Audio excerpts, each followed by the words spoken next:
Bonjour à tous. Le courrier des auditeurs aujourd'hui vous est présenté par Valentin Floquet. et Sasa. Alors, par quoi on commence, Valentin ? On va commencer peut-être par l'actualité de la radio avec notamment les concours. Il y a déjà un nouveau concours qu'on vous avait annoncé la semaine dernière avec un peu d'avance, celui du mois d'août. On va vous le rappeler encore cette semaine. On va aussi vous parler donc du reste de l'actualité de la radio, le site internet, les réseaux sociaux. J'ai 2-3 annonces à faire aussi en rapport avec les réseaux sociaux. Et la diffusion depuis Dan Shui. Et c'est ça, voilà, la diffusion depuis Dan Shui qui est le grand événement qui est déjà commencé. Vous en avez peut-être déjà profité ce vendredi et peut-être déjà ce samedi. Ok, rappelons déjà les questions des concours, peut-être. Et donc pour les concours, nous allons commencer par le concours mensuel. Pour ceux qui ont déjà écouté la semaine dernière, vous savez de quoi il s'agit. C'est le concours en rapport avec notre documentaire, notre interview du réalisateur et de la productrice du documentaire sur les ponts Eiffel oubliés de Taïwan, comment ils sont arrivés à Taïwan, etc. Je crois que ça a vraiment beaucoup intéressé les auditeurs et les auditrices. Tout à fait. Il y a eu aussi beaucoup de réactions sur les réseaux sociaux en lien avec ce sujet. Et donc, on vous demande donc de citer 4 pays concernés par cette histoire. Suffit d'écouter notre entretien et vous aurez votre réponse notamment. Voilà. Et les cadeaux, c'est quoi ? Eh bien, les cadeaux, il y a 4 pendentifs de nœuds chinois. Apparemment, des styles de nœuds chinois qui sont accrochés en pendentif, accrocher en pendentif à vos objets, peut-être un petit peu en porte-clés, je ne sais pas. À gagner, donc n'hésitez pas à participer à ce concours. Je vais en profiter également pour vous rappeler le concours trimestriel qui, je pense, est déjà bien connu de la part de nos auditeurs, mais on peut encore le rappeler une fois. Essayez donc de lister 3 événements culturels qui ont lieu en Europe cette année et auxquels Taïwan participe bien sûr. Oula, il y a de quoi répondre. Tout à fait. Il y a énormément de choses qui ont eu lieu, plein de choses auxquelles Taïwan participe, les plus connues comme des fois des choses un peu moins connues. Il suffit un peu de surfer sur notre site internet pour en savoir plus. Ou sur les réseaux sociaux aussi de RTI. Et donc pour ce concours, il y a 5 personnes qui seront gagnantes avec des supports pour téléphone en forme de transat. Sympa. Une idée c'est pour l'été, quoi. Trouvée par Tiffen, bien sûr. N'hésitez pas donc à répondre à ce concours. Vous avez encore jusqu'à la fin du mois de septembre pour celui-là et à la fin du mois d'août pour le concours mensuel. Ok, alors avant de passer aux réponses à vos questions, on va peut-être faire quelques annonces, notamment sur la diffusion directe depuis Dan Shui. Donc la diffusion directe depuis l'émetteur de Dan Shui a commencé, puisque ça dure tout le mois d'août de cette année, comme les années précédentes. Et cette fois-ci, c'est vendredi, samedi, dimanche. Donc, il y a 2 diffusions en temps universel, de 17h à 17h30 sur la fréquence 15 145 kHz et 17h30 à 18h sur la fréquence 11 995 kHz. Voilà, et toutes les 2 demandent une orientation de votre antenne à 325 degrés. Voilà, pour les spécialistes. Pour les spécialistes qui voudraient vraiment avoir la fréquence la plus adaptée, voilà, ou l'orientation la plus adaptée pour pouvoir nous écouter donc en direct depuis Taïwan. Et gagner aussi une carte QSL spécialement réalisée à cette occasion. Oui. Voilà. Alors, je crois que tu voulais parler aussi du site internet, du nouveau site. Internet et des réseaux sociaux aussi, parce qu'il y a eu pas mal de remarques sur Facebook concernant les liens en fait par rapport aux émissions. Alors, je voulais d'abord parler de ça un petit peu, ça c'est quelque chose en plus de ce qu'on avait annoncé. On a un nouveau système de publication qui est un petit peu une genre de tendance dans les algorithmes de Facebook, en tout cas à Taïwan, qui est le format qu'on appelle le format carte. C'est-à-dire, vous avez un fond de couleur et un petit message pas très long qui vous permet en fait d'attirer l'attention. C'est la nouvelle méta sur Facebook à Taïwan. Et donc, je voulais un petit peu donner un peu d'informations là-dessus parce qu'on a beaucoup de retours sur le fait qu'on n'ait pas les commentaires tout de suite. Le truc, c'est que pour de l'algorithme, encore une fois, il faut qu'on espace les émissions, il faut qu'on les programme à l'avance avec un espace-temps assez écarté, mais pas trop non plus, avec une certaine régularité pour avoir en fait du contenu de manière assez continue et donc que les algorithmes marchent au mieux sur Facebook. Le truc, c'est que donc quand on fait notre message, quand on le prépare en programmation, on ne peut pas directement attacher un lien en commentaire. Il faut attendre que ce soit publié pour attacher le commentaire. Donc on fait appel à votre indulgence sur le fait que des fois on n'est pas sur cette activité-là quand on travaille à la radio, quand on fait d'autres choses, et que donc le temps que je puisse mettre le lien, c'est parce que c'est pas principalement moi qui m'en occupe. Voilà, désolé si vous avez un peu à attendre pour le lien, on essaie de le mettre au plus vite dès que c'est publié, mais bon, c'est vrai que c'est pas toujours à des horaires ou des moments où on est forcément disponible. Donc voilà, on s'excuse un petit peu du délai. Moi, personnellement, je préférais la manière dont ça avait été fait avant, c'est-à-dire la manière normale, juste de diffuser l'article. Mais voilà, apparemment, c'est une nouvelle mode sur Facebook et ça ne concerne pas que la page Facebook de la section française sur Radio Taïwan International. Mais n'hésitez pas à nous dire éventuellement si vous regardez souvent les réseaux sociaux, qu'est-ce que vous en pensez, quelle méthode vous préférez ou... Et même par email, nous faire un retour, ça nous permettra peut-être de changer de format si vraiment ça convient à aucun de nos auditeurs. Moi, ce que j'aimais bien avant, c'était d'avoir une photo, parce que souvent, on est attiré par la photo. Parce que, oui, je ne sais pas, sur les réseaux sociaux, c'est souvent les photos qui nous font réagir, tout simplement. Mais bon, voilà, après, chacun est différent, quoi. Donc, Oui, non, après, c'est un format qui est repris vraiment par tous les médias à Taïwan. J'ai regardé plein de médias sur Facebook.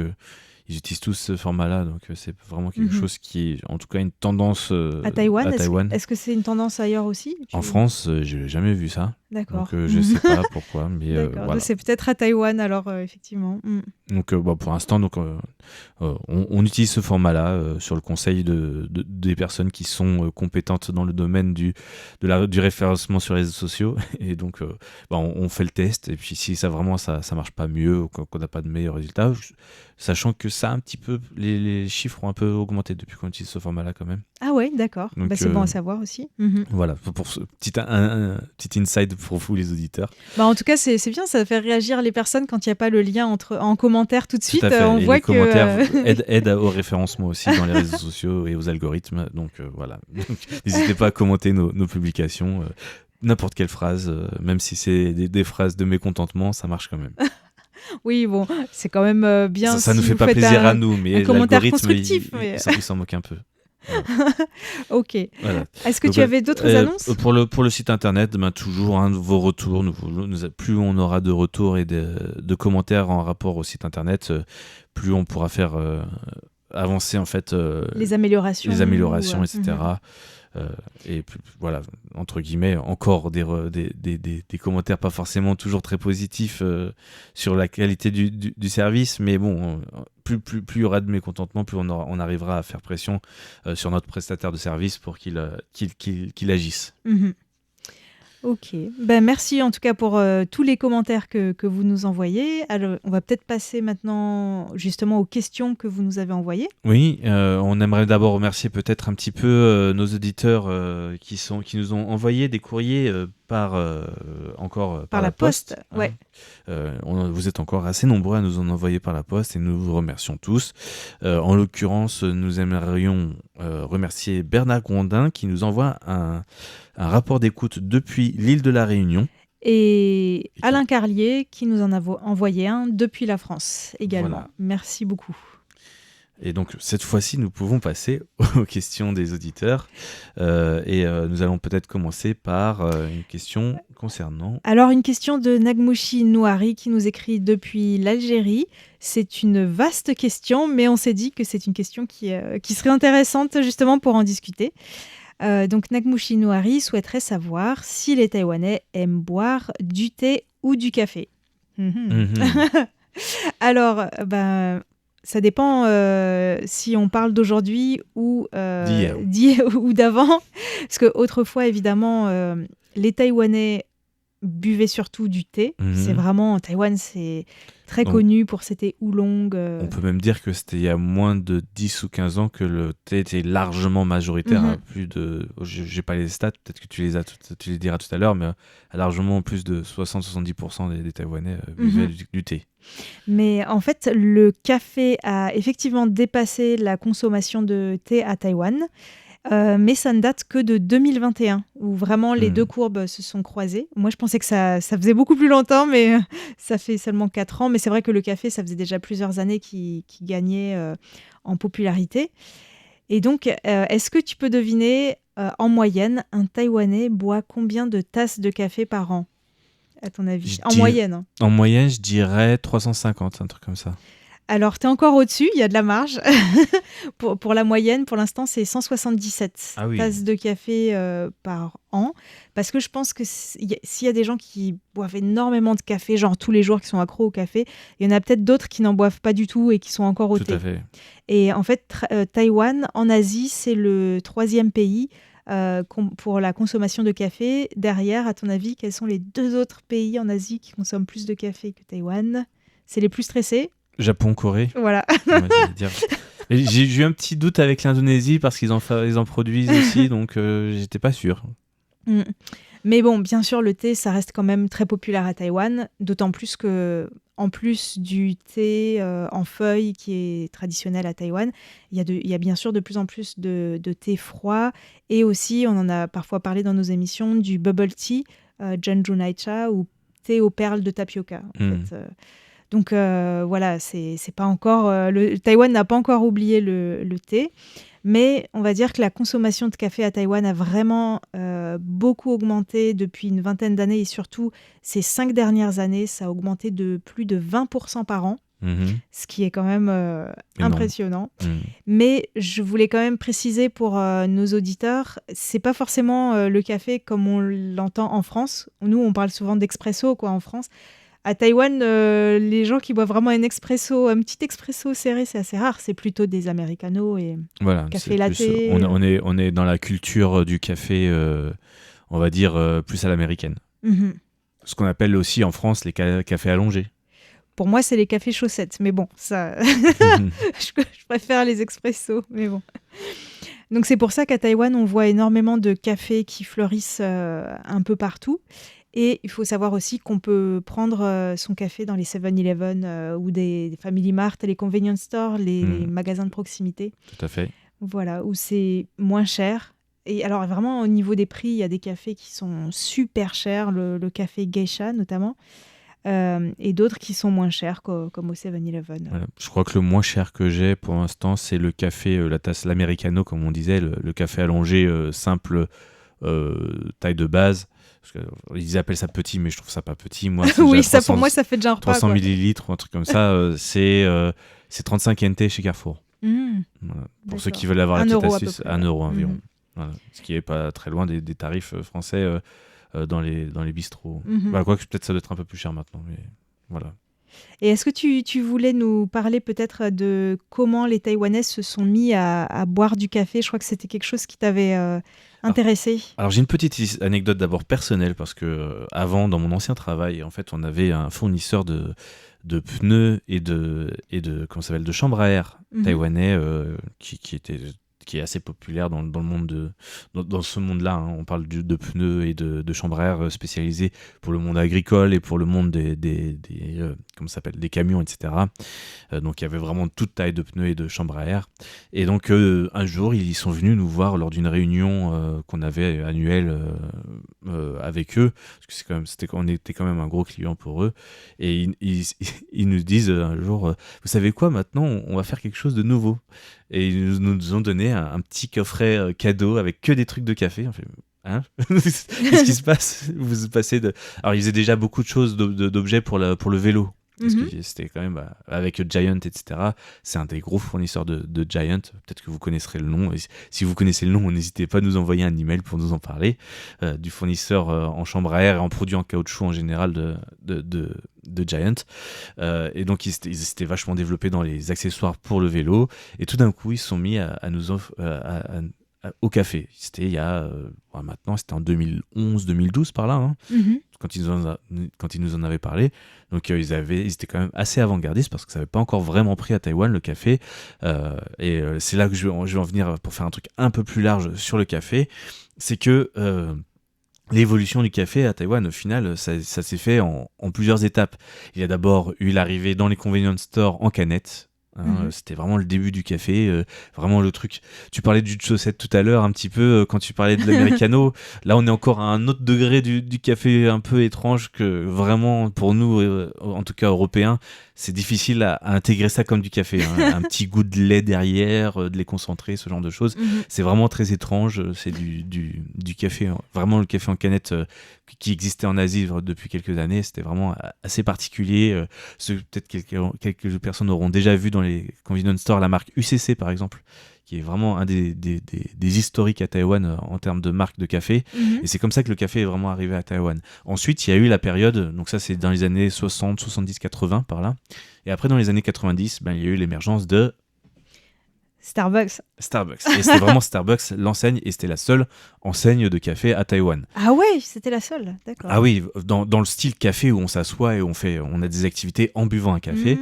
Vraiment la culture Starbucks, c'est vraiment eux qui ont inventé ce concept de je travaille et je bois un café en restant dans le café, avec donc la musique, la clim, etc.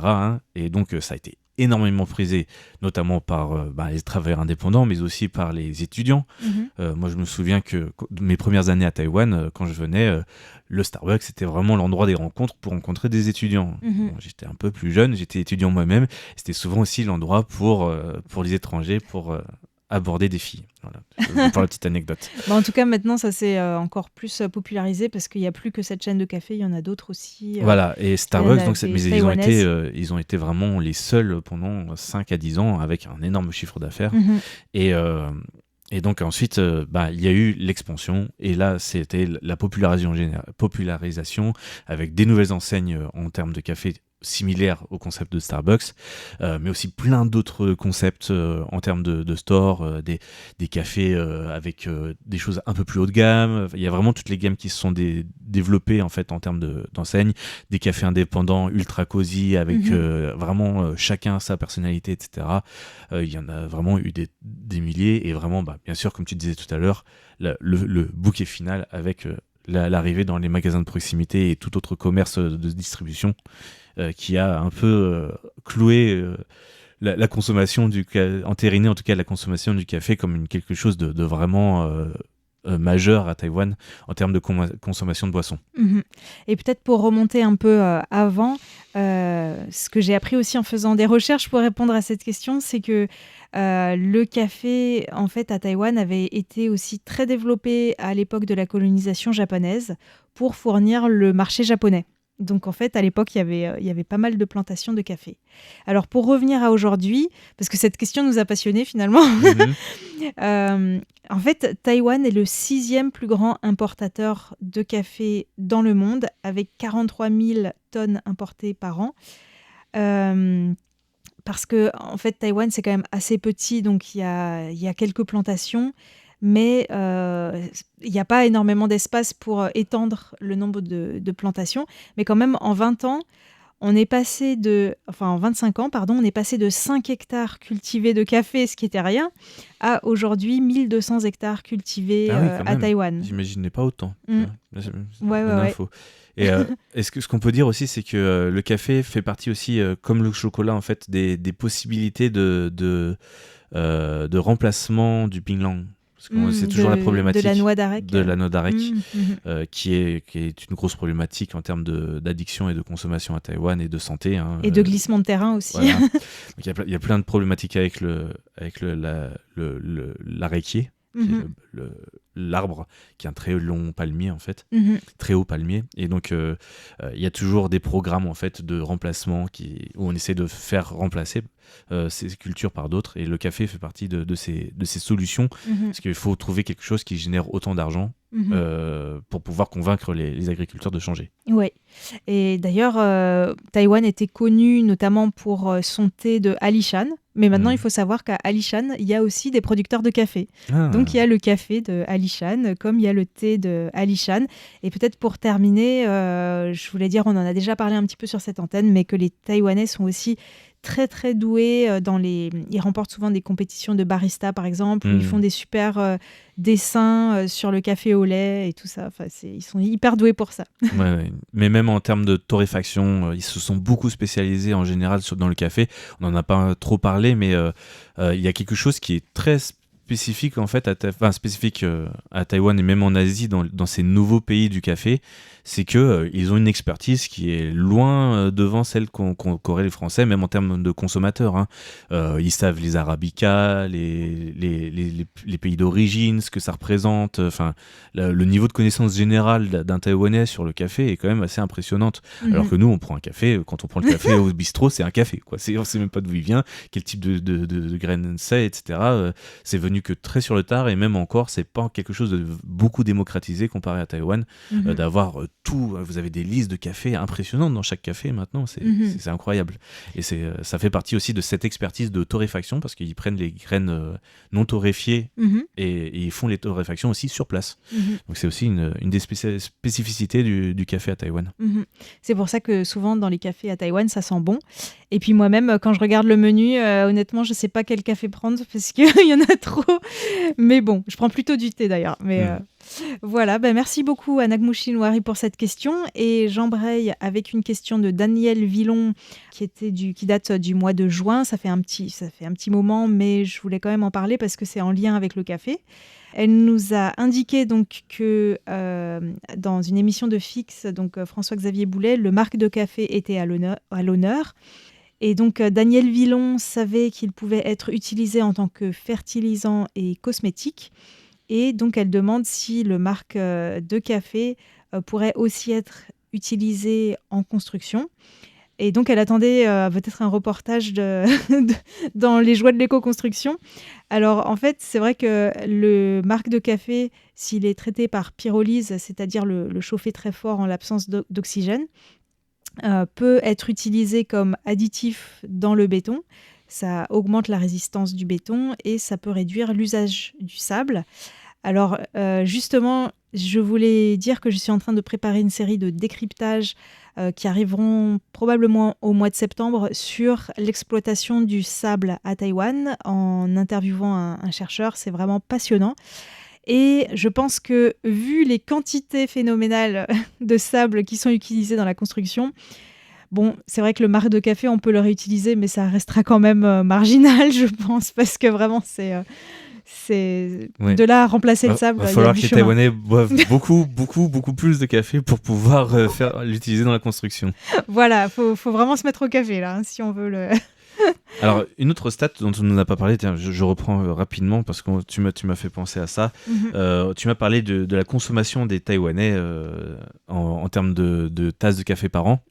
Est-ce que tu connais les autres pays ? C'est-à-dire ceux qui boivent le plus de café ? Ouais. Alors en Asie, on avait dit Japon et Corée. Donc c'est Japon, les premiers, ouais. Voilà, Corée, Taïwan. On est déjà à 343 tasses. C'est pour ça qu'en fait j'ai dit 350 tasses pour Taïwan, parce que je me dis peut-être qu'ils ont déjà dépassé les Japonais. Ensuite, on a les Américains avec 412 tasses. Et les Européens, bien sûr, en général, sur l'Europe, on est à plus de 500 tasses par an. D'accord, mais alors quelle tasse, quoi ? Parce que les expressos et les americanos, c'est pas pareil. Voilà, c'est pas indiqué en termes de quantité en allongé ou pas, mais c'est en fait prendre une fois le café voilà, c'est une consommation de café, que ce soit un espresso ou un allongé. Ok. Merci aussi à Daniel Villon pour sa question. On va prendre, je pense, une dernière question de Jacques Augustin qui demande si à Taïwan, on peut loger chez l'habitant et en particulier à la ferme. Alors, effectivement, il y a un système international qui s'appelle le WWOOFing. Au cas où vous ne connaissez pas, ça s'écrit WWOOFING, Worldwide Opportunities on Organic Farms. Donc, il s'agit de loger à la ferme gratuitement, donc nourrir-loger, contre le fait d'aider, donner un coup de main à la ferme. Et ça permet aussi d'apprendre comment on fait de l'agriculture. Apparemment, il y a aussi de la rémunération minime, mais qui est plus du dédommagement, entre guillemets. Mais il y a aussi une partie d'effraiement dédommagement qui peut être versée par la ferme. Mais c'est vraiment pour les choses les plus basiques. C'est pas des salaires. Et donc, à Taïwan, il y a environ 50 fermes bio qui participent à ce système de WWOOFing. Donc, vous pouvez effectivement venir à Taïwan, ou même si vous êtes déjà à Taïwan, parce que moi, franchement, ça me donne très envie. On peut s'inscrire et postuler pour passer un moment dans une ferme. On attend ta série Taïwan dans sa diversité, dans toute sa diversité, spécial woofing. En fait, dans les émissions des Joies de l'éco-construction, j'ai notamment interviewé une autochtone Rukai dans le village de Taromak qui s'appelle Lily, et elle a un restaurant de cuisine Rukai. Et elle fait aussi, elle prend des personnes en woofing pour son restaurant d'Awana, donc un restaurant bio et en plus avec la cuisine autochtone. Parce qu'aussi, elle a une petite ferme à côté où elle plante elle-même les légumes, etc. Donc, je connais une Française qui est allée récemment. C'était apparemment une superbe expérience. J'imagine. Et puis en plus, entre la France et Taïwan, il y a le programme de visa vacances-travail pour les 18-30 ans. Donc je pense que ça peut être quelque chose d'intéressant à faire pour les Français, par exemple, qui viennent à Taïwan en visa vacances-travail. Oui. Est-ce que toi, tu connais des personnes qui ont fait du woofing à Taïwan ? C'est très drôle parce que la question est venue il n'y a pas si longtemps que ça. Et j'ai rencontré il n'y a pas longtemps un influenceur, ce qu'on appelle un streamer, quelqu'un qui fait de la diffusion en direct sur Twitch, une plateforme que j'utilise aussi également. Donc j'ai rencontré à travers la plateforme, qui s'appelle Bouddhiste, et qui fait de la musique à la base, de la musique électronique, et qui était en voyage à Taïwan et qui a fait donc un petit tour de Taïwan là pour présenter Taïwan à sa communauté. Et il m'a parlé en fait justement de ce principe de woofing. C'est comme ça en fait qu'il a découvert Taïwan. Et il est tombé complètement amoureux de Taïwan depuis, et il s'est mis même à apprendre le mandarin. Il le parle plutôt bien. Et donc il est devenu vraiment passionné de Taïwan grâce au woofing. Il a eu des expériences incroyables, une notamment à Miaoli, une autre à Nantou et encore une autre à Ilan. Il avait fait, je crois, 4 ou 5 mois en tout. Il avait, avec un aller-retour, il avait même pas pris le visa, avec un aller-retour tu peux sortir du pays puis revenir pour rester plus longtemps. Et donc il avait adoré, et il avait dit de toute façon maintenant il veut revenir tout le temps à Taïwan dès qu'il peut, et son voyage cette fois-ci aussi, il l'a beaucoup apprécié. Il a dit il faut que je revienne parce que j'ai encore trop de choses à voir. Voilà. Mais c'est vrai que c'est vraiment une manière de découvrir Taïwan exceptionnelle, parce que ça va au-delà du simple tourisme. En fait, on est chez l'habitant, on découvre on découvre des pratiques agricoles locales, on découvre les plantes locales, on peut essayer de commencer à parler chinois. Enfin, il y a plein de choses qu'on peut faire. C'est super, quoi, le woofing. Tiens, et pour donner un peu plus de détails sur ce qu'il lui faisait, par exemple à Miaoli, tu sais dans quel type de ferme il était ? Non, je sais pas. Miaoli, un petit indice, non ? Non. Une plantation de jujube. Ouh, jujube. Voilà, donc il a découvert en plus le fruit, parce que personne... En France, on ne le connaît pas vraiment, ce fruit. Et donc, il me disait, moi je croyais que c'était jujubé, parce que j'ai jamais entendu un Français le dire. Donc, il disait jujubé, c'était drôle, quoi. Voilà, pour lui, il faisait du jujubé jusqu'à aujourd'hui. C'est moi qui lui ai dit, je crois qu'on dit jujube en français. Voilà. Ok. On attend peut-être Jacques Augustin en woofing à Taïwan. Hein. Je ne sais pas si ça vous intéresse. Avec un grand plaisir. N'hésitez pas aussi à passer à la radio si vous venez à Taïwan. Je crois qu'on arrive déjà à la fin de ce courrier des auditeurs. Exactement. Donc on vous remercie pour vos questions, et on vous invite comme d'habitude à continuer à nous en envoyer toutes les semaines, pour qu'on puisse nous-mêmes aussi découvrir des choses super intéressantes sur Taïwan. En tout cas, merci à tous de nous avoir écoutés. C'était Valentin Floquet et Sasa sur Radio Taïwan International. À bientôt.